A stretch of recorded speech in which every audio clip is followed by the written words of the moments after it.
અહેમદાબાદ મિત્ર ન્યૂઝમાં આપનું સ્વાગત છે। ખેતીવાડીનું કામ કરતા દંપતીને જૂની માથાકૂટને કારણે સોપારી લઈને હત્યા કરવાના કેસમાં ભાવનગર પોલીસે 6 માસ બાદ સફળતા મળી છે।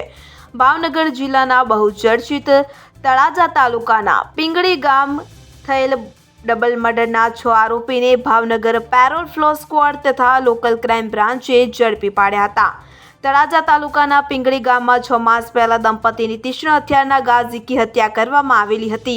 હત્યાના ગુનામાં પોલીસે દંપતીની હત્યા કરવાની સોપારી આપનાર પિંગળી ગામના શખ્સ સહિત 6 શખ્સોની ધરપકડ કરી ગુનાનો ભેદ ઉકેલ્યો હતો। પિંગળી ગામમાં રહેતા શખ્સે ₹5 લાખની સોપારી આપી હત્યા કરાવી હોવાનું પોલીસ તપાસમાં ખુલ્યું હતું। આ કામના આરોપીએ પોતાના આર્થિક ફાયદા સારું ગુનાહિત કાવતરું રચી એક સંપ કરી ₹5 લાખની સોપારી લઈ હથિયારો સાથે સ્થળ ઉપર જે મરણ જનારના શરીરે હથિયારોથી આડેધડ ઇજાઓ કરી ક્રૂરતાથી મારી નાખી ગુનો કર્યો હતો। 6 આરોપી છે એ અલગ અલગ જગ્યાએથી પિંગળીની નજીકની કોઈ એક જગ્યા રાત્રે ડિસાઇડ કરેલી। 3 બાઇક ઉપર 6 આરોપી ત્યાં પહોંચેલા હતા અને આ રીતે 2 આરોપી પહેલાં અંદર ગયા, પછી સિગ્નલ આપી અને બાકીના આરોપી ધીમે ધીમે મકાનમાં કૂદીને ગયા અને આ મર્ડરને અંજામ આપેલાની પ્રાથમિક વિગત બહાર આવેલી છે। દરમિયાન હથિયારો મેળવવાનો પૂરતો પ્રયત્ન કરવામાં આવશે। રણજીતે 5 લાખની સોપારી આપી તો એને પણ આના પરિવારના કોઈ સામેલ છે કે કેમ? એ હજી શરૂઆતમાં જે કાલે 41 વંડી કરી પ્રાથમિક દ્રષ્ટિએ જે 2 આરોપી મળ્યા અને બાકીના આરોપી શોધી કાઢ્યા, એટલે તમામ આરોપીઓને ડિટેલમાં ઇન્ટ્રોગેશન કરવા માટે થઈ રિમાન્ડની જે પ્રોસેસ કરવામાં આવશે એ દરમિયાન બાકી રહેતી તમામ વિગતો બહાર સપાટી ઉપર આવે એ દિશામાં પોલીસ સતત પ્રયત્નશીલ છે। જે પણ અપડેટ પિંગળી ડબલ મર્ડર કેસમાં આવશે એનું મીડિયાને તાત્કાલિક પ્રેઝન્ટેશન કરવામાં આવશે। રણજીત યાદવ જે પિંગળી ગામનો છે કે જેણે સોપારી આપી અને મર્ડર કરાવેલું છે એ મૃતકને કોઈ પણ રીતે ડાયરેક્ટ રિલેશનમાં નથી। મુખ્ય કારણ હજી તપાસમાં બહાર આવશે। કોઈ મનદુખ હોવાના કારણે કોઈ વાતનું ખોટું લાગી ગયું હોવાનું કારણ પ્રાથમિક દ્રષ્ટિએ જણાઈ આવે છે। આરોપીને કાલે 2 આરોપી મળી આવતા 41 વંડી કરી તરત જ તળાજા પોલીસ સ્ટેશનને જાણ કરવામાં આવેલી છે। બીજી કોઈ ઘટના બનેલી નથી। મુખ્યમંત્રી જે આવવાના હતા એ બાબતે ફરિયાદી પક્ષે હત્યાના બનાવની રજૂઆત ન કરે એના માટે એને અનુમાન રાખ્યા હતા ફરિયાદી। આવી કોઈ વાત પોલીસના ધ્યાને હજી સુધી આવેલી નથી। મર્ડર જનારના ઘરેથી મરણ જનારના કારના એક દાગીનાનું અને શિવાભાઈના મોબાઈલ ગુમ થયેલાની વાત છે। હજી સુધી શિવાભાઈનો મોબાઈલ કે અન્ય કોઈ દાગીના મળી આવેલ નથી।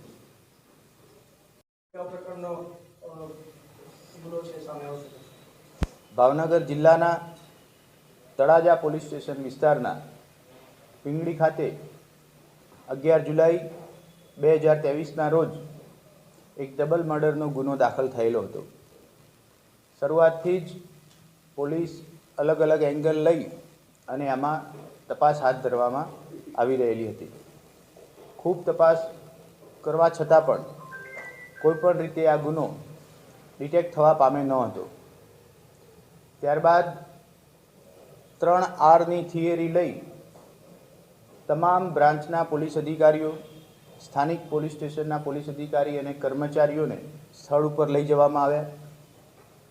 3Rની થિયરીમાં પોલીસ અધિકારી અને કર્મચારીઓએ જાણે આજે જ પહેલી વખત આ ગુનો બન્યો છે એ પ્રકારે પોતાને રિસ્ટાર્ટ કરવાનો પ્રયત્ન કર્યો। રિસ્ટાર્ટ કર્યા બાદ તમામ અધિકારીઓએ પોતાને રીફોકસ કરવાનો પ્રયત્ન કર્યો। ત્યારબાદ આખો ગોલ રીસેટ કરવાનો પ્રયત્ન કર્યો। આમ 3Rની એક નવી થિયરી લઈ અને નવેસરથી આ ગુનો ડિટેક્ટ થાય એ દિશામાં ભાવનગર જિલ્લાની LCB, SOG, પેરોલ ફલ્લો અને તળાજા પોલીસ સ્ટેશને તમામ અધિકારી કર્મચારીઓએ પ્રયત્ન શરૂ કર્યો। ત્યારબાદ પેરોલ ફલ્લોના PSI કૃણાલ પટેલને ટેકનિકલ એક લિંક મળી કે આ કામ એક ચોક્કસ પ્રકારના માણસોએ કરેલું હોવાની શક્યતાઓ છે. ત્યારબાદ આ ટીમમાં એલસીબીના પીઆઈ કે.એસ. પટેલ, એલસીબીના પીએસઆઈ જેબલિયા, એલસીબીના પીએસઆઈ ભાવેશ સિંઘરગિયા જોડાયા. ધીમે ધીમે તપાસ આગળ વધારવામાં આવી.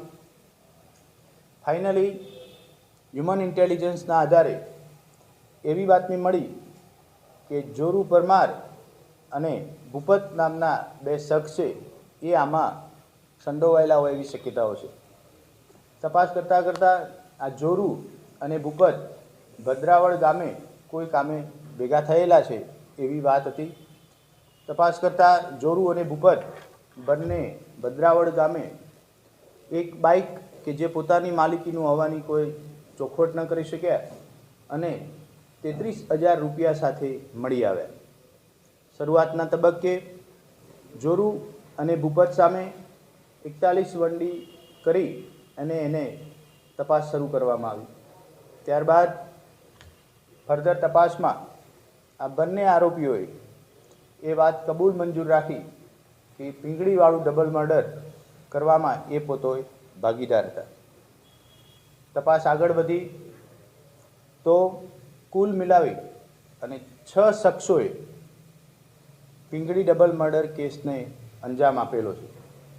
એમાં પીંગળી ગામના રણજીત યાદવ નામનો શખ્સ એનો સૌથી મોટો કી રોલ છે. રણજીત યાદવે કોઈ અગમ્ય કારણોસર મરણ જનાર શિવાભાઈ અને વસંતબેન સાથે મનદુખ હોવાના લીધે પોતે 5 લાખ રૂપિયા આપી મરણ જનાર દંપતીની સોપારી જોરુ અને ભૂપતને આપેલી હતી. જોરુ અને ભૂપત નામના જે આરોપી છે એમણે બાકીના 4 આરોપી કે જેમના નામ દીપો, મેરુ અને પ્રતાપ છે. આમાં જોરુ, દીપો અને પ્રતાપ એ પહેલાંથી સાથે કામ કરવા માટે ટેવાયેલા છે. આ 6 જણાએ બનાવના દિવસે 3 અલગ અલગ બાઇકમાં જઈ મરણ જનારના ઘરની દિવાલ ટપી અને તીક્ષ્ણ હથિયારોથી આ ત્રણેયનું આ 2 મરણ જનારનું મર્ડર કરેલ છે. હાલ પોલીસ એ દિશામાં તપાસ આગળ વધારી રહી છે કે જે હથિયારોથી મર્ડર કરવામાં આવેલું છે એ હથિયારો એઝ ઇટ ઇઝ પરિસ્થિતિમાં મળી આવે. જે 5 લાખ રૂપિયા આપી અને આ મર્ડર કરાવવામાં આવેલું છે એ બાકીની રકમ રિકવર થાય. આ 6 આરોપી સિવાય અન્ય કોઈ આરોપી કે અન્ય કોઈ આ સોપારી આપવામાં સંડોવાયેલું છે કે કેમ એ દિશામાં સમગ્ર 6 મહિનાની જર્ની દરમિયાન ભાવનગર રેન્જ આઈજી સાહેબ તરફથી સતત માર્ગદર્શન, સલાહ અને સૂચના મળતી રહેતી હતી. ખાસ આ તબક્કે હું પેરોલ ફરલો ટીમના પીએસઆઈ કૃણાલ પટેલ, એલસીબી ટીમના પીઆઈ કે.એસ. પટેલ, એલસીબીના પીએસઆઈ જેબલિયા, એલસીબીના પીએસઆઈ સિંઘરખિયા તથા તળાજા પોલીસની ટીમ અને એલસીબી એસઓજી પેરોલ ફરલોના તમામ અધિકારીઓ કે જે છેલ્લા 6 મહિનાથી સતત આ જ દિશામાં વિચારી રહ્યા હતા. સતત 6 મહિના સુધી કોઈ પણ 48 કલાક એવા નથી કે જેમાં અધિકારી લેવલે આનો રિવ્યૂ ન થયો હોય. તો હું તમામને ખૂબ ખૂબ અભિનંદન પાઠવું છું. અહેમદાબાદ મિત્ર ન્યૂઝની યુટ્યુબ ચેનલને સબસ્ક્રાઇબ કરો અને બેલ આઇકોન જરૂરથી દબાવો, જેથી દરેક મહત્ત્વના વિડીયોની નોટિફિકેશન તમને મળતી રહે.